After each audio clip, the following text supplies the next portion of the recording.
We're out of the hype cycle with drones right now. I would say we were probably in that hype cycle 5 years ago, where we saw this proliferation of drones that were thought of as kind of fun, fancy toys in agriculture. That I should own one because I want to take some pictures of my equipment in the field, or I want to take an aerial view of my farm. What we're seeing right now is that that's still occurring. That's not necessarily a bad thing. But in that period, it was thought the drones were going to do everything. What we're finding now is the right utility for these drones is starting to emerge in terms of jobs that they can perform, and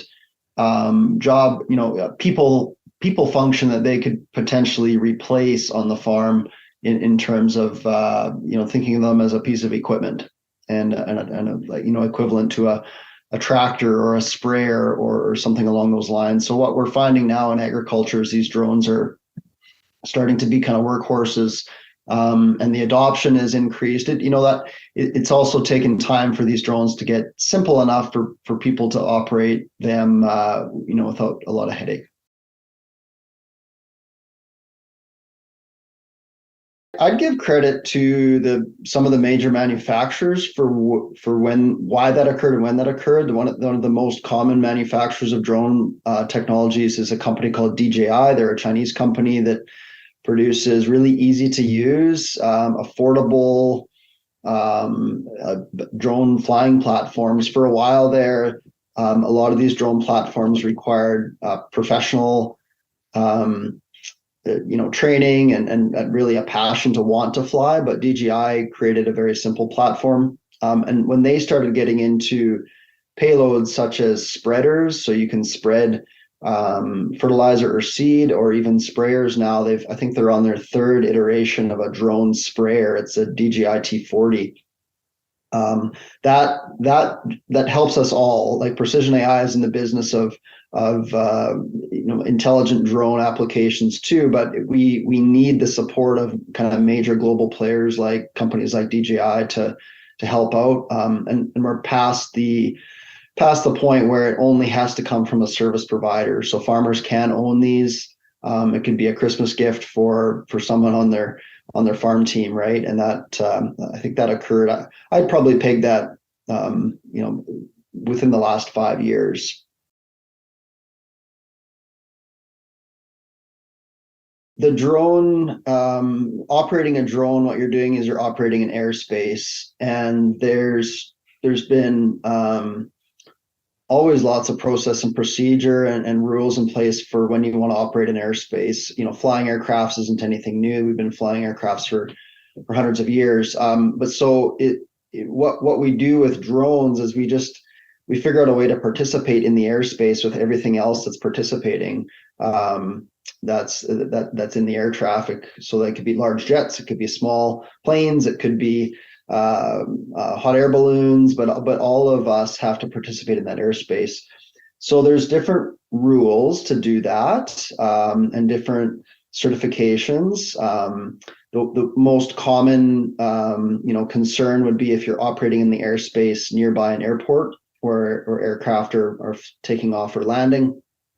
And then you're limited in certain types of altitudes as well with the drones. So you can't, head up to 20,000 feet and expect to be safe up there. There's a lot going on up there. But if you stay within a limit, you're approved. So special flight operation certificates are often granted for individual pilots that want to operate these drones in airspace. And it's not about breaking rules. It's just about creating awareness, and safety is number one, important. Just like we have to obey speed limits on the ground and stay on the right side of the highway and all those sorts of things. It's the same thing in the airspace. It's just more so based on altitude. So the frameworks are in place. There's also different weight limit classes. So the larger drone that you get, you've seen the little toy drones that you can get from Walmart that can fly up 20 feet. Those sorts of things are really not as much of a concern. But if you've got something as a 75 pound drone, you need a certain type of license, pilot certificate, and guidelines to follow. Now, that's kind of on the overall operating the airspace. I think the next level where we're at is kind of confirming with the regulatory bodies in agriculture around applying products, applying chemical products or even fertilizer products from a drone, from the air. So now you think of, okay, you've checked all the boxes to fly this thing safely, but now attached to the bottom of it is a tank of chemical or a tank of seed or whatever that means. So that gets us into a little bit different regulatory framework that's more about making sure those products are safe to be using, that they're going to work as they're designed on the crop. And we're not quite as far down the path in Canada to be, freely doing that, I think, is what we would ultimately like, but we're getting there. We're getting there with the PMRA to a point that there are some products from chemical manufacturers that are able to be sprayed through a drone, and spreading products is a little easier. Spreading seed or something like that is a little easier. There's a lot of evidence that in the Asian countries, the use of UAVs for crop protection it's been exponential in the last 10 years. There's I don't want to start throwing out statistics, but I have seen some graphs that would indicate that over 80% of the application of chemicals in some of these countries like China are from a drone. And not necessarily the same ones you see here. There's helicopter drones made by Yamaha. There's DJI drones that we talked about. But yeah, it's really well adopted. They've got smaller plots of land. They've got, this ability to, sometimes the terrain is a lot different in some of the hilly terraces. But yeah, in the Asian countries, we've seen a huge adoption.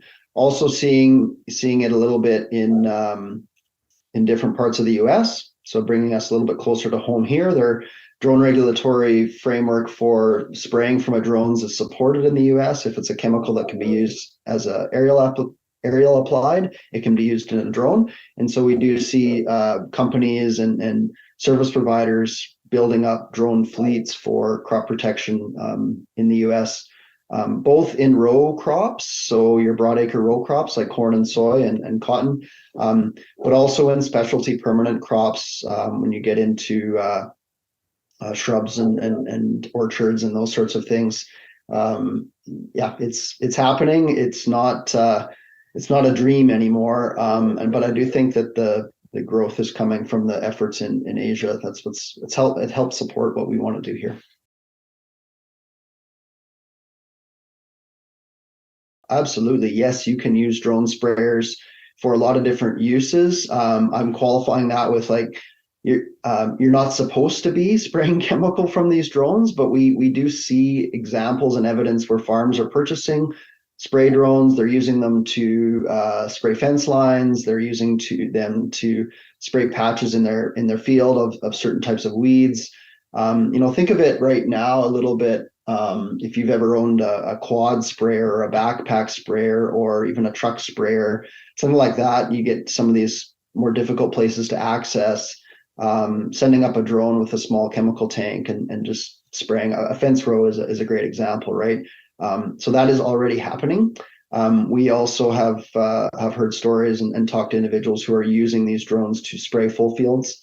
It's not like a quarter section at a time. It might take them all day to spray that quarter. I think those sorts of stories are more for those farms, like how is this actually going to work? How can I prove this out? It's not going to be a replacement, at least right now in the next couple of years, for broadcast application of chemical through a high clearance sprayer. We just don't have the luxury of time.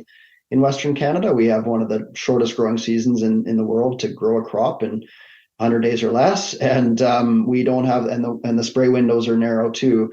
When you're dealing with wind and rain and all the rest. So I don't see it being a replacement for broadcast spraying or aerial application.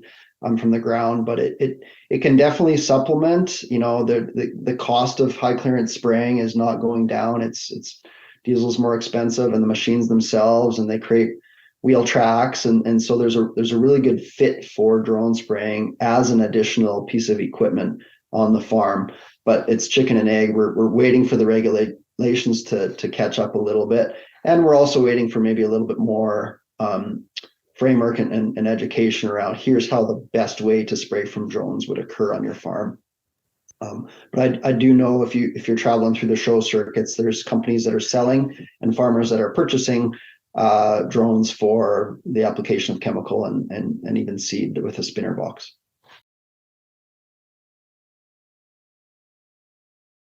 Yeah, I think the capital cost is for sure. If you're saying you got a 30-foot swath with a single drone and you need four of them to get to 120-foot swath, your four drones are cheaper than a new high clearance sprayer.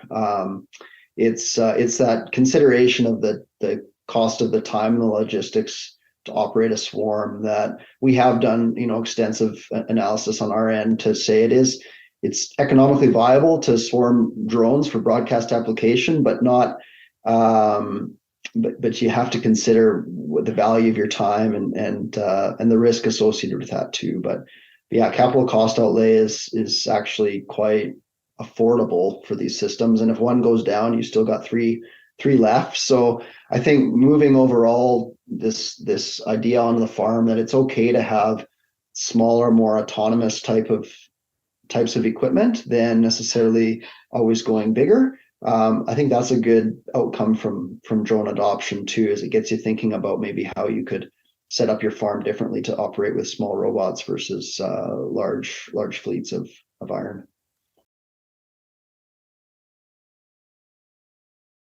It seems like every 6 months there's something new coming into this space, but I think of this more so what's the latest experience that a customer could expect using a drone versus what the drone is capable of, because you have to realize that you can ask the drone to do a lot of different things. If you want it to fly low and take a picture that you can see the ladybug on, you can ask it to do that. If you want to fly high and take a panoramic of the field, you can ask it to do that.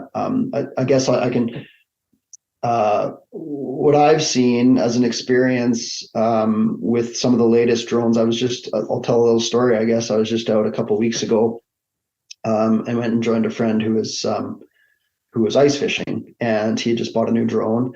And so when I got to the lake, he knew I was coming, and he saw my truck coming onto the lake, and so he sent the drone in the air, and within, I don't know, about 5 minutes of me getting there, he'd already taken all sorts of different angles and shots, all automatically from it really looks like an iPhone on a joystick. It's kind of like a Nintendo joystick with an iPhone and a screen, and he could see everything. And then later that evening, he sent me a video clipped with all really the editing was already done. And so all that was really the experience for him was 3 or 4 buttons, and then 3 or 4 buttons on the computer, and we went from a full experience of a video. And so that for a farm is a lot more valuable than what it used to be. Is you would send the drone in the air, you would think it's taking images, it would land, you would have a memory card you would take to a computer, and then you would have to install some specialized software and scroll through things, but that's really not needed anymore.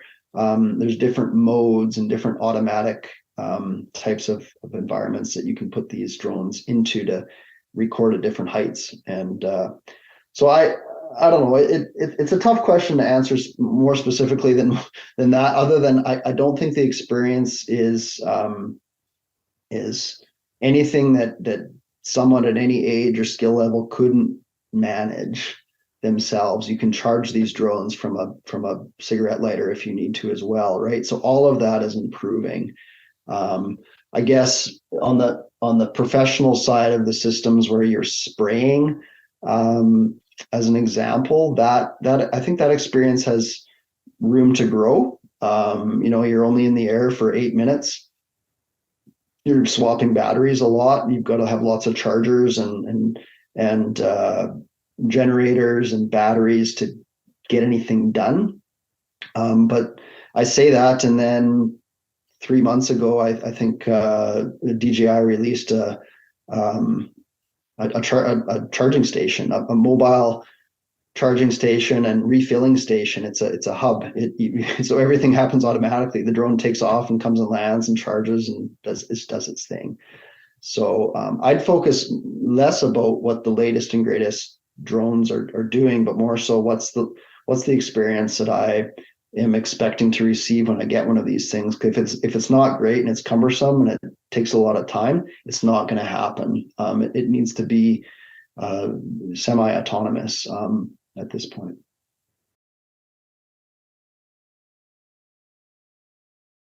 I think with the context of drones for broadacre agriculture in Western Canada, with field sizes of 200 acres on average and farm sizes of 5,000 acres, I think the biggest drawback is the scalability of a drone platform to be able to expect it to be able to cover every acre.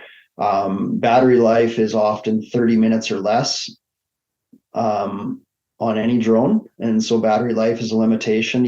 There are some alternative powered drones with hybridized gasoline and battery engines that you can get up to 2 hours of flight time, but we're using batteries. Let's just say we're using batteries still.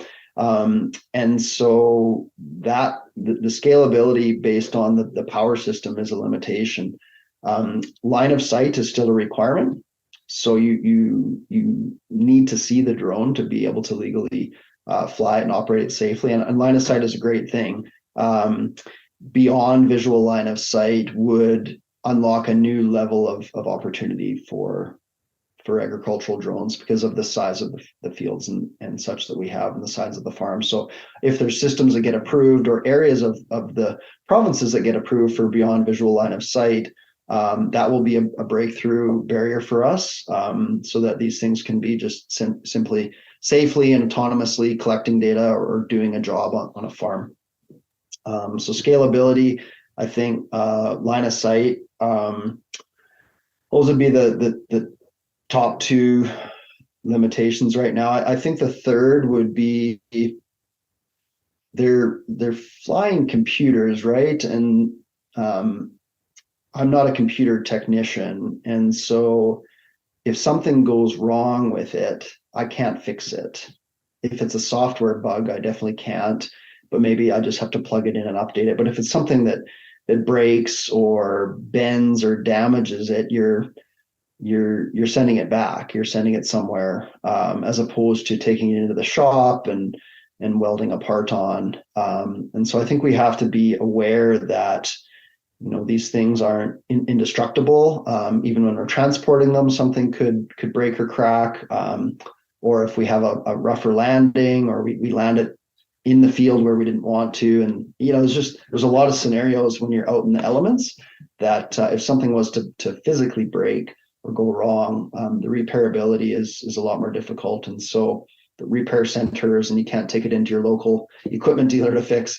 So those would be my top three. I think that we just need to be real about their applications.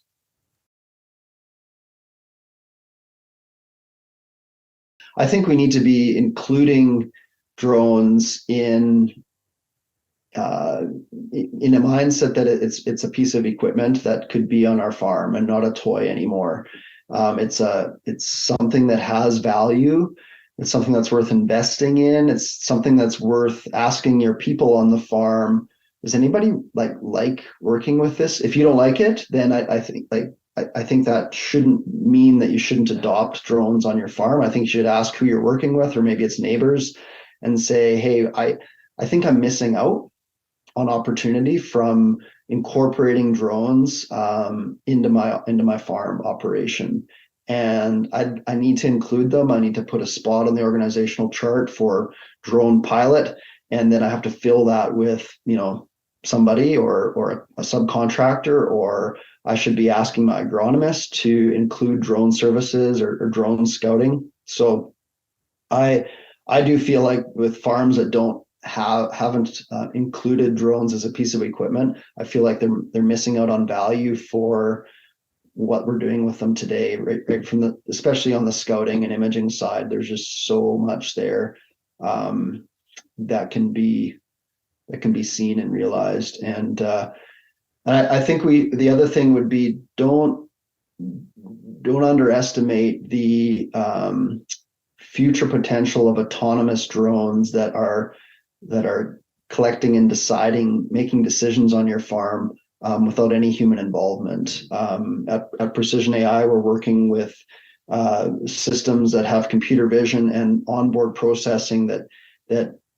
detect and determine and decide where all the weed problems are in the field by the time the drone lands, and a prescription is essentially offloaded from the drone when it lands to determine where to spray and what to spray and how much you need. And so I think no human can do that at scale, but these robots, these flying robots can. And so we can't underestimate their importance moving forward on in farm decision making.